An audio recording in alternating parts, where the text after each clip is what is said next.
dia bisa 7 Mbps. Sistem file overnya juga jalan. Sekarang kita akan colok di Ether 1 kembali.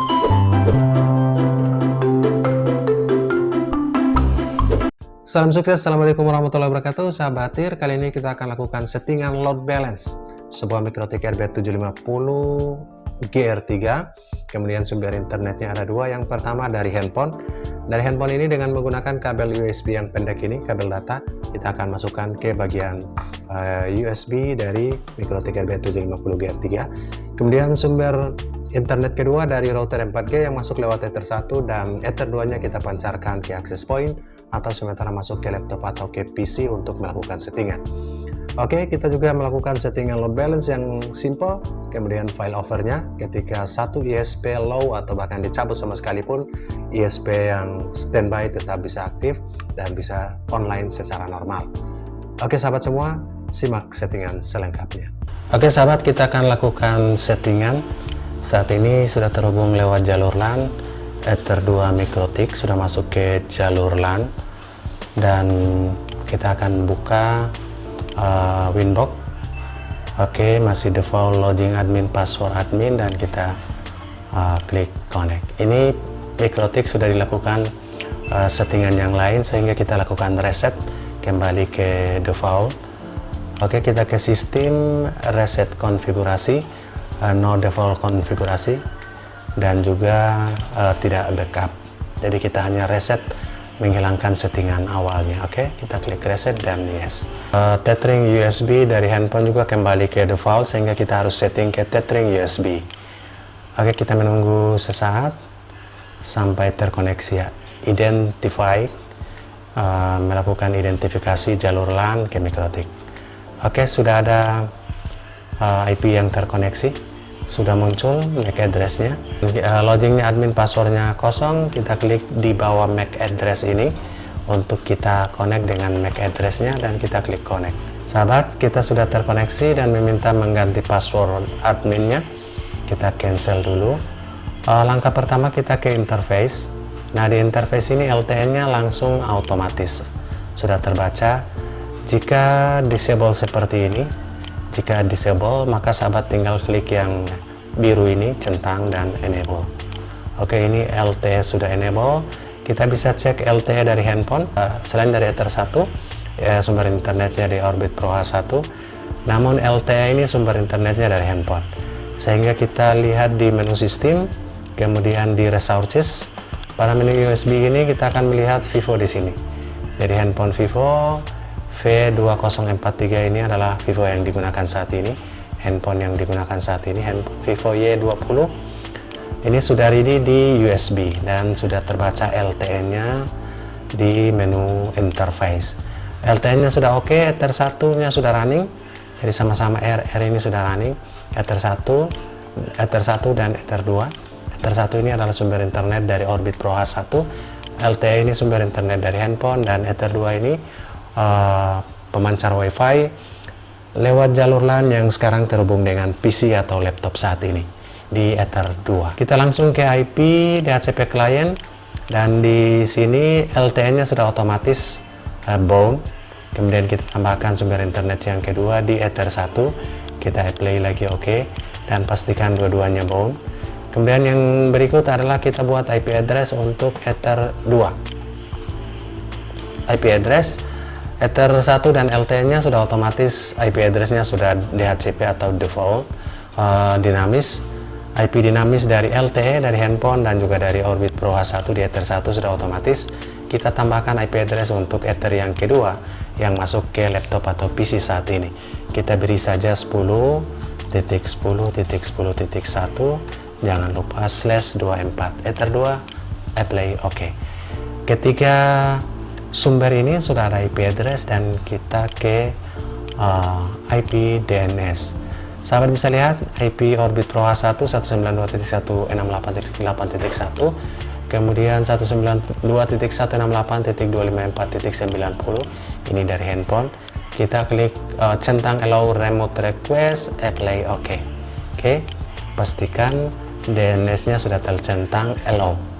Kemudian tahapan yang ketiga, tahapan yang berikut kita ke IP firewall.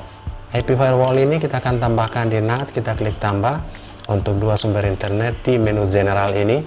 Yang pertama source NAT, kemudian out interface yang pertama ini Ether 1, sumber internet dari router 4G. Kemudian di Extend ini kita tambahkan Masquerade. Apply, oke. Untuk sumber internet yang pertama. Kemudian kita tambahkan lagi sumber internet yang kedua di menu general, chainnya source NAT, out interface-nya kita klik drop down ini, pilih LTE. Kemudian di menu Extend kita pilih Masquerade. Apply, oke. Oke sahabat, simpelnya seperti itu. Kita akan melakukan list untuk address-nya. Di menu address list kita akan melihat IP address. Nah, oke, di address list kita tambahkan IP address-nya. Sebelumnya kita beri nama dulu data, kemudian IP-nya 192.168.254.0 di LTE ini. Jangan lupa /24. Kita klik apply, kemudian kita copy lagi untuk yang kedua. IP address yang kedua 192.168.8.1/24. Ini di Ether 1. Klik apply lagi, kita copy lagi untuk kliennya, yaitu di 10 yang di Ether 2 untuk klien 10.10.1/24. Kita klik apply. Oke, kita okekan semua. 3 alamat IP sudah terinput semua. Oke, data di address listnya sudah siap. Tahapan yang berikut kita akan ke menu Mengel dan pastikan Masquerade di NAT-nya sudah. Mengel kita klik tambah. Di menu general ini adalah pre-routing. Kemudian di menu Advanced. Di menu Advanced ini destination address listnya kita tempatkan data. Kemudian di menu Extend, accept dan klik apply. Oke. Ini tahapan bypassnya. Tahapan yang kedua kita langsung load balance-nya, yaitu masih di menu Mengel, klik tambah. Di menu general ini pre-routing, interface-nya kita akan pilih di LTE dulu, kemudian Advanced-nya. Pada menu Advanced ini kita pilih data di set address-nya dan DST-nya kita bukan data. Kemudian peer connection-nya kita akan pilih board address and port. ISP-nya ada 2 dan ISP pertama ini sebagai angka 0. Kemudian di menu ekstra ini DST address-nya kita invert dan pilih lokal. Kemudian di extend-nya kita pilih mark connection. Oke, kita beri di sini sebagai ISP LTE. Oke, pastikan di sini LTE. Oke, ISP LTE kita klik apply. Oke. Kemudian yang kedua kita tambahkan untuk Ether 1-nya. Di menu general pre-routing, interface-nya ada di Ether 1. Advanced-nya tetap pilih data. Di sini bukan data, destination-nya. Ekstranya di DST-nya tetap invert dan lokal, extend-nya mark connection. Oke, kita beri di sini ISP ETH1. Oke, kita klik apply. Oke sahabat, itu sudah selesai dan tahapan selanjutnya kita akan lakukan IP hotspot-nya atau kita buat IP hotspot. IP hotspot, kemudian di menu server kita hotspot setup di Ether 2 karena pemancar wifi-nya yang sekarang masuk di laptop. Next sampai selesai. Oke, sudah selesai. Kita buat beberapa user atau beberapa voucher. Kita klik tambah, misalkan user 1, kita klik apply saja. Di sini user 2, sahabat bisa juga membuat password. Apply oke, dan kita klik tambah lagi user 3, apply. Oke, itu cara simple dan kita bisa lihat interface-nya. Di sini LTE, di sini ada Ether 1 dan kita akan restart di sistem, kemudian kita reboot. Dan yes, beberapa saat reboot dan kita akan lakukan uji. Oke sahabat, ini langsung meminta untuk lodging the file dan sekarang sudah otomatis lodging. Kita coba lihat. Di Winbox-nya. Sahabat, DIP hotspot. Nah, yang aktif sekarang adalah user 2. Kita coba delete dulu user 2. Kita nonaktifkan dulu user 2. Kita coba masuk dengan hotspotnya. Nah, sahabat, sekarang sudah meminta login. Kita coba login dengan user 1, password kosong. Kita klik connect dan sudah sukses untuk login. Oke sahabat, sekarang kita sudah bisa login dan bisa play YouTube. Dan kita coba melihat trafficnya.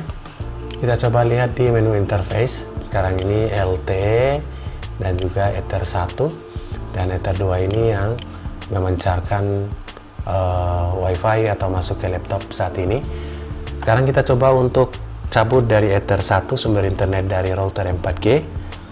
Oke, apakah masih running? Nah, sahabat bisa lihat di Ether 1 saat ini sudah tidak running, R-nya sudah hilang. Sementara kita cabut, apakah ini hanya menggunakan sumber internet dari handphone? Apakah masih jalan? Kita coba play YouTube dan tetap jalan. Nah, sahabat bisa lihat. Kita lihat di LTE-nya. Nah, LTE-nya bisa 7 Mbps. Jadi sistem file overnya juga jalan. Sekarang kita akan colok di Ether 1 kembali.